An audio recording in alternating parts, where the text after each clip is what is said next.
25 ans plus tard, il sévit encore, le tueur masqué a signé son grand retour. Dans un 6e Scream. Retour sur cette saga inspirée d'une histoire vraie, l'affaire de l'éventreur de Gainesville, qui a semé la terreur dans les années 1990. L'exorciste, Massacre à la tronçonneuse, The Conjuring, autant de films d'horreur qui nous ont donné la chair de poule et même pousseraient à fermer les yeux afin de ne pas regarder certaines scènes trop sanglantes ou angoissantes.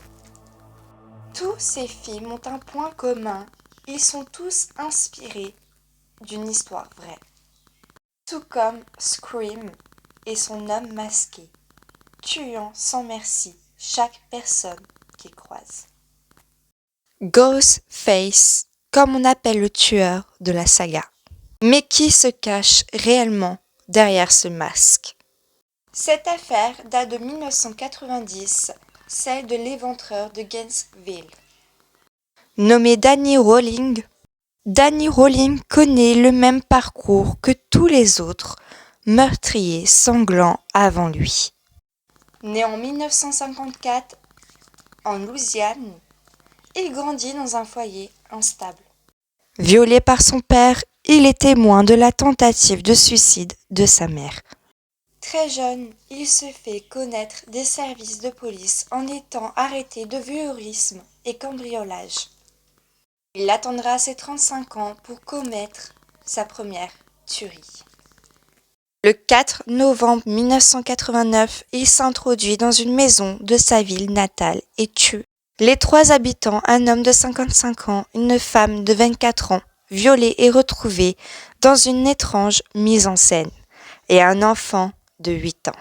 En mai 1990, il tente d'assassiner son père, mais sans succès. Il part donc s'installer à Gainesville. Il reproduira alors le même schéma.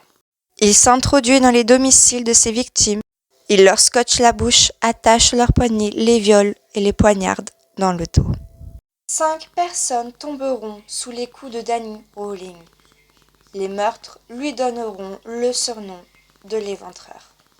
Le tueur se fit arrêter lors d'un cambriolage.